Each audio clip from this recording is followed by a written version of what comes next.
لله رب العالمين وبه نستعين على أمور الدنيا والدين وأشهد أن لا إله إلا الله رب العالمين وأشهد أن محمدا عبده ورسوله صلاة وسلاما على نبينا المصطفى سيد المرسلين وعلى آله وصحبه ومن اتبع هداه إلى يوم الدين. أما بعد، فإن أصدق الحديث كتاب الله وخير الهدي هدي محمد صلى الله عليه وسلم وشر الأمور محدثاتها وكل محدثة بدعة. اللهم يا عليم علمنا من علمك ما ترضى به عنا، ويا حليم خلقنا بخلق الحلم وحققنا بحقائق العلم. رب يسر ولا تعسر وتأمن بالخير يا كريم. بسم الله الرحمن الرحيم. لوث وصنمهم. وكان في لوث صنم بعمه حمامة الدوسي. وقال ابن هشام: سأذكر حديثه في موضعه إن شاء الله. ثم عباد هبل. وقال ابن إسحاق: وكانت قريش قد اتخذت صنما على بدر في جوف الكعبة يقال له هبل. قال ابن هشام: سأذكر حديثه إن شاء الله في موضعه. Alhamdulillah, pada malam ini rasa baru dimai bersama jadual tahu kita menyambung semula sirah Ibn Hisham, yang mana pengajian kita terhenti dekat yang menyebut tentang asna'amul Arab, berhala-berhala yang menjadi sembahan orang Arab. Tidak ada lain tujuan Ibn Hisham menyatakan perkara ini, bukan sekadar untuk menyempurnakan tuntutan sejarah, bahkan lebih daripada itu untuk menggambarkan suasana yang ada di sekeliling semenanjung tanah Arab ketika mana Rasulullah sallallahu alaihi wasallam diutuskan oleh Allah, dan untuk menunjukkan bagaimana pengaruh Quraisy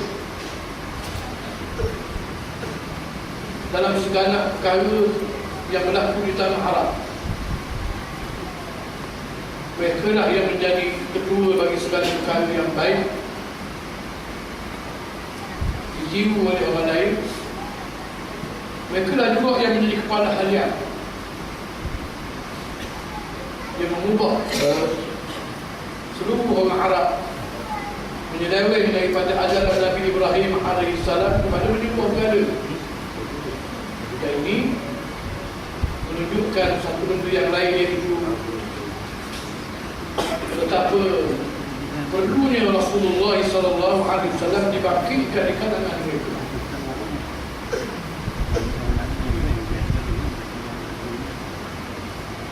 Pengajian pada hari ini, malam ini, lepas kita dah belajar beberapa nama-nama berhala tak penting nanti, bukan akhir akan tanya berlaku. Tapi tak apalah, sebagai satu penulis.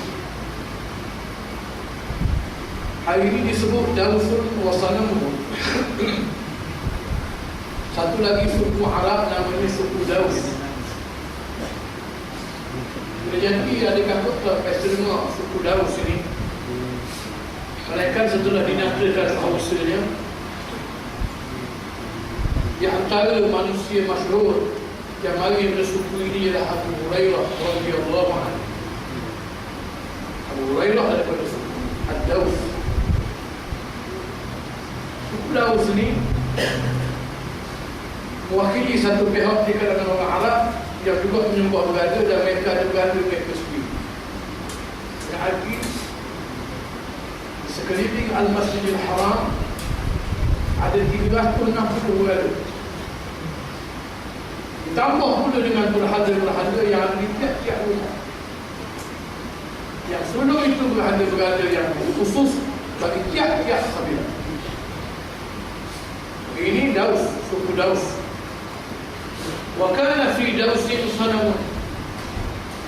Dan adalah bagi suku Daus ini satu berhala yang Amr bin Humamah Ad-Dausi, yang menjadi pada harian bahawa berhala ini adalah satu orang nama Amr bin Humamah Ad-Dausi. Berkata Ibn Hisham rahmatullahi alaih, sa'adhkuru hadithahu fi mawdi'ihi insya'Allah. Nanti yang tak lama lagi saya akan sebut cerita tentang Daus dengan berhala ini lebih lanjut di tempatnya nanti insyaAllah. Saya sebut secara umum kita lalu. Al-Imam Al-Bukhari meriwayatkan dalam hadis sahihnya ini tambahan saya sebut. An Abi Hurairah radhiyallahu anhu qala qadimat Tufayl bin Amr ala Rasulillah sallallahu alaihi wasallam. Abu Hurairah di mana yang disebut sekali tadi, salah seorang ulama sahabat yang paling banyak meriwayatkan hadis. Walaupun dia umurnya Islamnya pendek, umur sama dengan Nabi nya pendek. Dia dah 4 tahun dengan Nabi, tapi umurnya panjang. Dari dia masuk Islam berkelian 14 punya perang Khaybar. Tapi umurnya panjang dan dia sempat hidup di zaman iman terhadap hati Nabi itu tinggi. Kerana ramai sahabat-sahabat Nabi sudah meninggal dunia, maka dia lah jadi supplier. Dan kali itulah banyak hadis-hadis diriwayatkan oleh Abu Hurairah radhiyallahu anhu. Sekalipun Abu Bakar As-Siddiq Khalifatul Rasulullah radhiyallahu anhu lebih lama dengan Nabi SAW, dan kita yakin orang yang paling tahu tentang hadis Nabi adalah Sayyidina Abu Bakar. Oleh kerana umurnya tak panjang, dia hidup di zaman yang iman terhadap hadis Nabi ini tak tinggi. Kerana sahabat dan masih ramai lagi hidup, maka sikitlah dia supply hadis. Itu adalah dari segi yang musannaf yang diriwayatkan daripada Abu Bakar, 300 hadis. Mana Abu Hurairah dekat 6 itu. Abu Hurairah meriwayatkan satu hari qadimah mari tiba ke kota Madinah satu orang nama Tufayl bin Amr. Tufayl bin Amr adalah salah seorang di antara bangsawan Daus, anak Abu Hurairah. Namanya Tufayl bin Amr. Mari berjumpa dengan Nabi SAW dan dia sudah masuk Islam. Dia kata, ya Rasulullah, inna Dausan qad asad wa abad fad'u Allah 'alayha. Wahai Rasulullah, sesungguhnya kaum saya Daus ini tidak takut semua dakwah Islam. Abad, enggan, dan enggan takut semua dakwah Islam. Maka doakan supaya Allah Ta'ala waktu membantu Daus. Ini orang baik. Untuk Nabi Allah berdoa supaya Allah Ta'ala waktu membantu tsunami kafir kemandalah hancurkan kaum ini, baik tanduk daripada dia. Fazarna an-nasu annahu yad'u atihim. Kata Abu Hurairah, lagi orang ramai yang hadir dalam majlis itu yang kekan Nabi akan berdoa suruh untuk kehancuran bagi Daus. Tiba-tiba Nabi SAW cara berdoa dan doa yang berbunyi, Allahumma hadi Dausan wahdi bih. Ya Allah, berilah hidayah kepada kaum Daus dan berilah mereka buka hati mereka untuk Malaysia, duduk di bawah kepimpinan kerajaan Islam dan duduk Islam. Setelah Nabi SAW berdoa begitu, Hajar Al-Asqalani di mana mensyarahkan hadis dalam Sahih Bukhari, membawa cerita yang lain, sambungan hadis Al-Bukhari meriwayatkan setakat itu saja.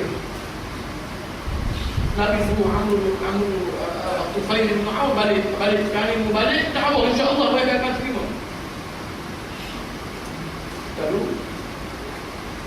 Tufail bin Mu'awwad Rasulullah beri saya satu tanda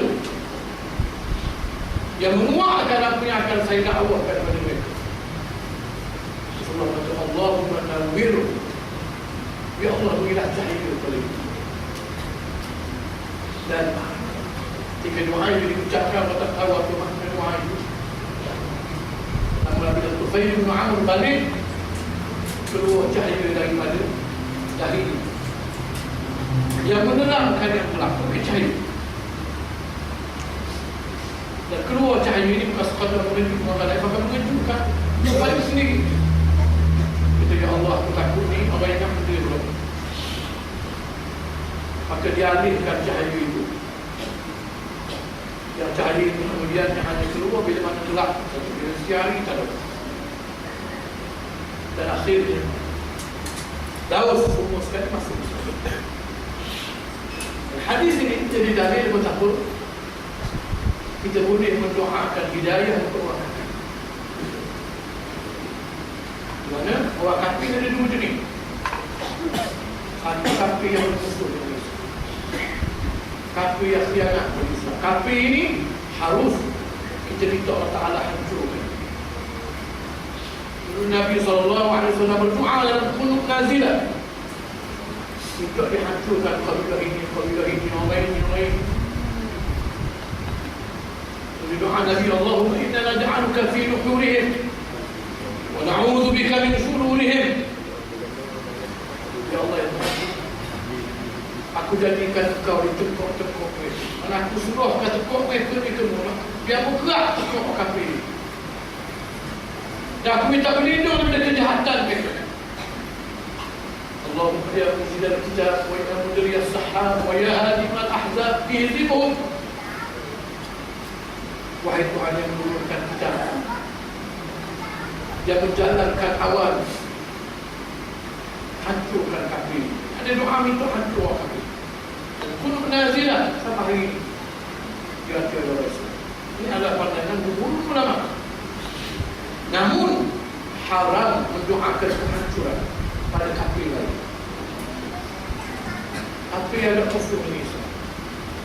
Kafir ini minta hidayah. Kerana tujuan Rasulullah SAW dibangkitkan oleh Allah untuk menyelamatkan manusia. Wa ma arsalnaka illa rahmatan lil alamin. Maksudnya misi Rasulullah SAW meminimumkan penghuni neraka. Kalau orang ini mati, kalau doa minta bala pada dia, tak ada untuk apa-apa pun. Bahkan misi itu sendiri akan gagal. Misi menyelamatkan dia. Berdoa pada orang kafir yang baik yang menyuruh ini, kafir menyuruh Allah Ta'ala beri hidayah. Haram kita minta doa dengan orang kafir, walaupun kafir baik dan kafir jahat, minta Allah Ta'ala ampunkan Rasul. Ini haram. Yang boleh, yang baik, kita minta Allah Ta'ala beri hidayah. Contohnya, jangan minta doa saja bila buat hidup. Hajuk dia boleh Islam. Minggu lepas bila hari ini Islam, kita semua orang pergi Sarawak untuk mendakwahkan orang Kristian, orang yang macam-macam agama-agama kafir yang lain masuk Islam. Amalan yang terpuji dan terima kasih Allah yang beribadah ini baik. Tapi satu kerompongan yang besar Allah jangan untuk orang Islam. Orang Islam dah hanya banyak gitu.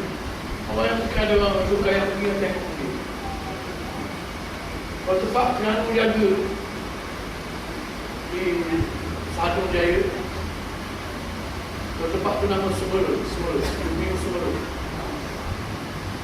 surga mana-mana, macam kedai kopi di sini, surga, setelah pergi rumah surga, kalau pergi rumah surga, kalah kita. Tapi kering jari, tak ada orang dulu. tahukan apa mungkin Allah buat sungai boleh pergi itu Allah Alam. Dan mereka hidup dengan cara Islam dengan cara yang paling minimum. Maka di samping kita ataupun dakwah untuk dakwah yang kafir jadi Islam. Kalau Islam dah lima wajib kita jaga. Barulah kalau kita nak raya.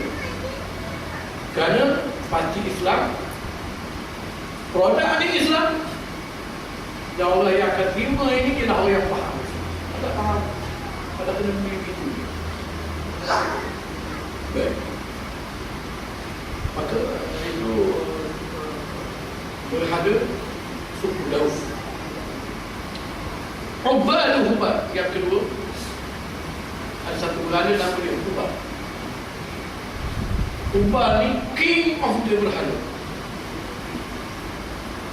Buah Mustang ini box sekali, buah nombor satu. Dalam Sahara, Hubal ni maknanya banyak daging, banyak lemak.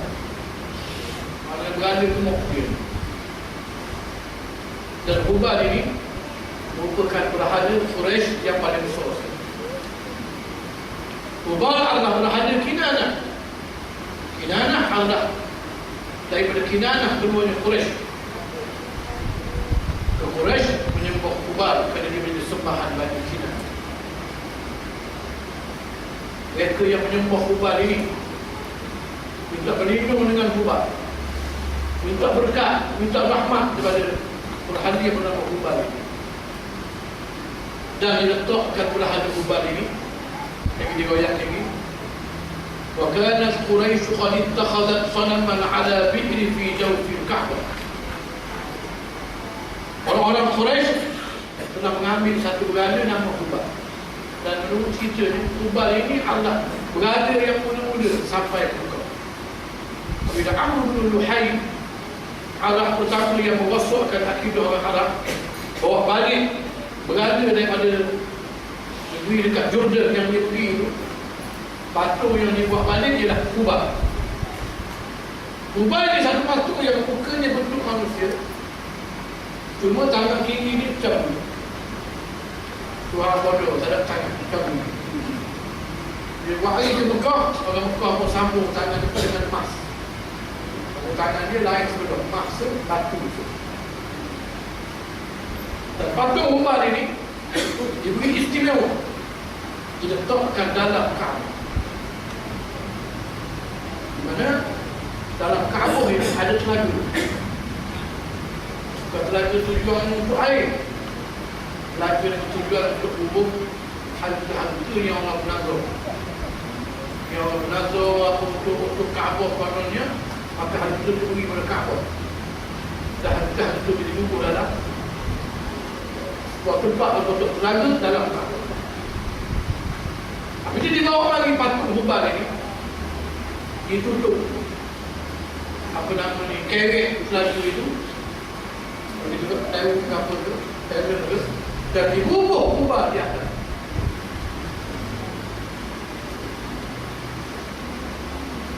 Qala Ibn Hisham, berkata Ibn Hisham, sa'azkuru hadithahu insyaallah fi mawdi'. InsyaAllah tentang Hubal ini saya akan rakyat dengan lebih lanjut bila sampai tempat yang akan ini. Ini semua kita lakukan. Dan bagi kita orang Islam, khususnya orang yang berjuang Islam, tentulah kita lagi dengar di antara cerita yang pernah berlaku zaman Nabi SAW perang Uhud.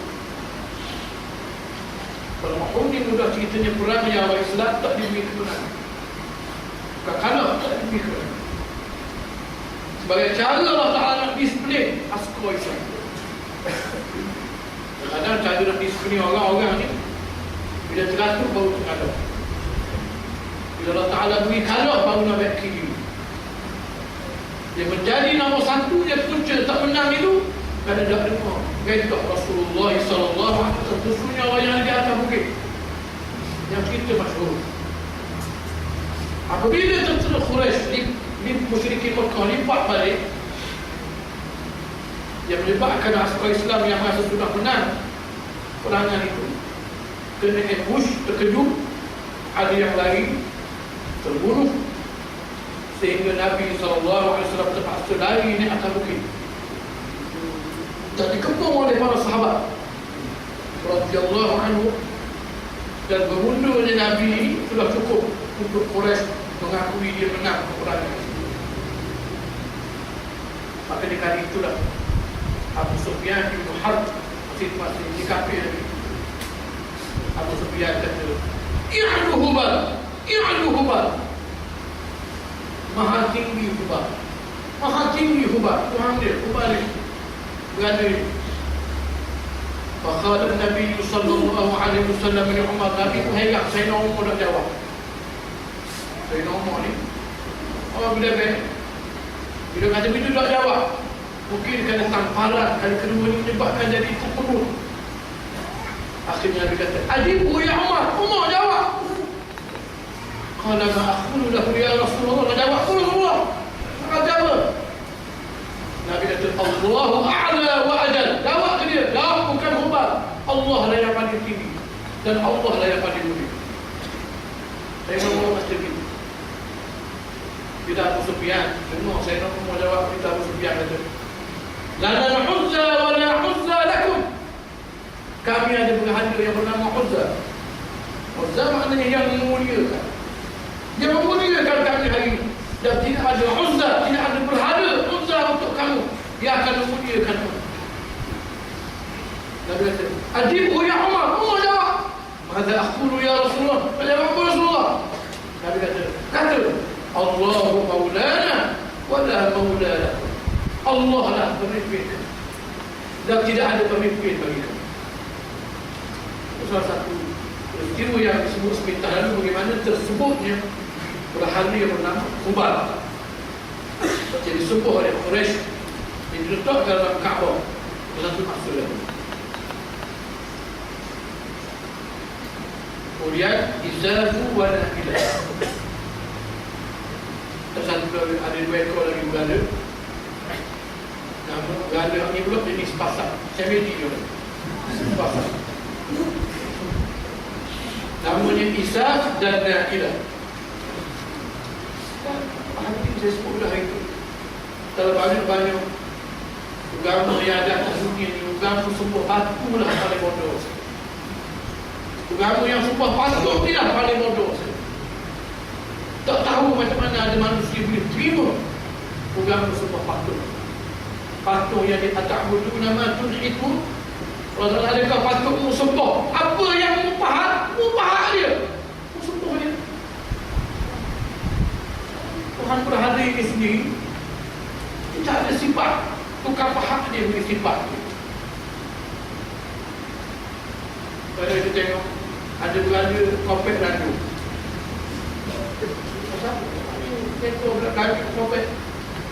Ada dia damang tanam air itu dia ni yang kopek orang itu sekali.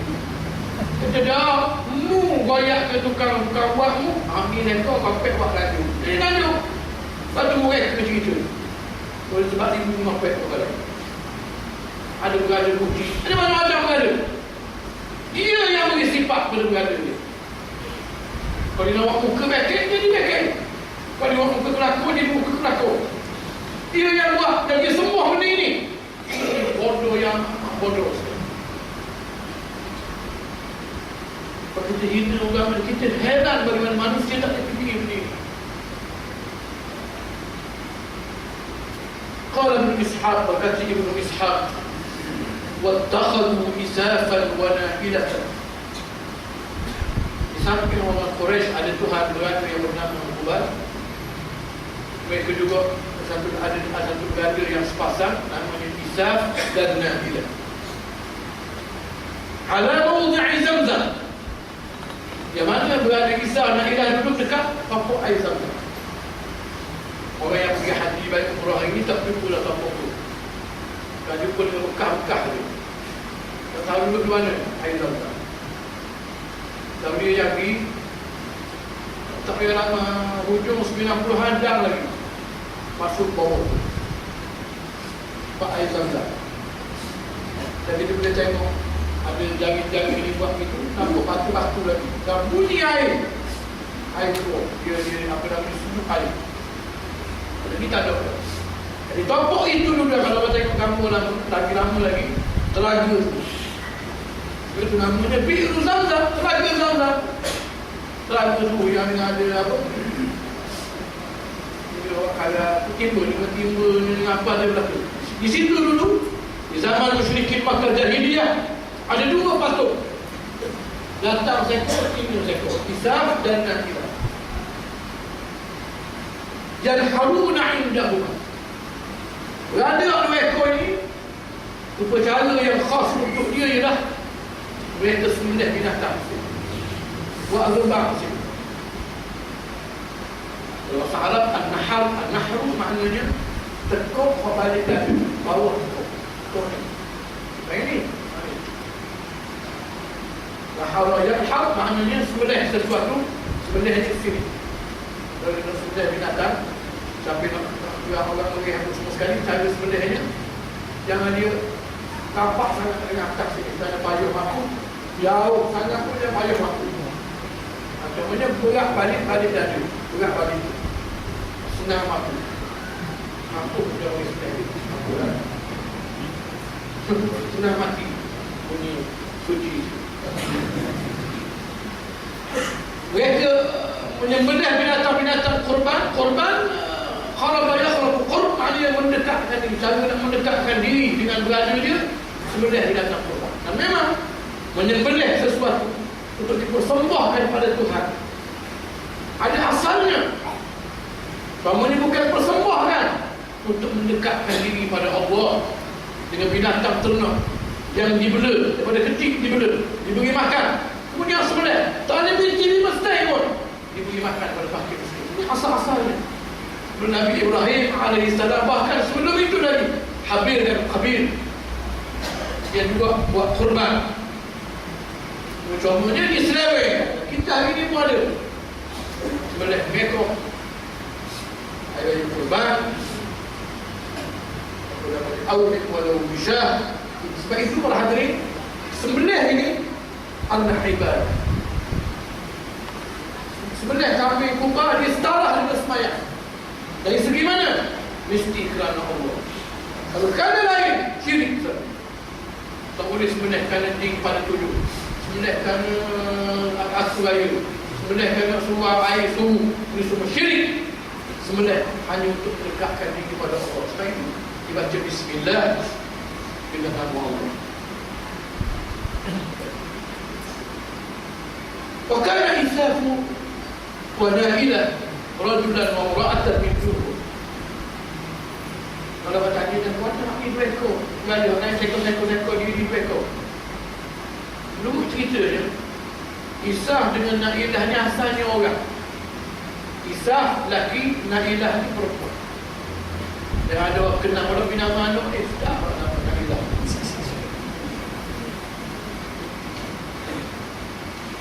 Fawaqa'a Isafu ala Na'ilah fil Ka'bah. 2 ekor ni Romeo and Juliet. Isaf, Romeo, Na'ilah ni Juliet. Pa'ul ma'ul, kapal orang. Kapal bila kapal ada sekali nak berzina, cari tempat ada jumpa, zinalah kapal. Jadi jumpa maksiat ada hari, zinalah kapal.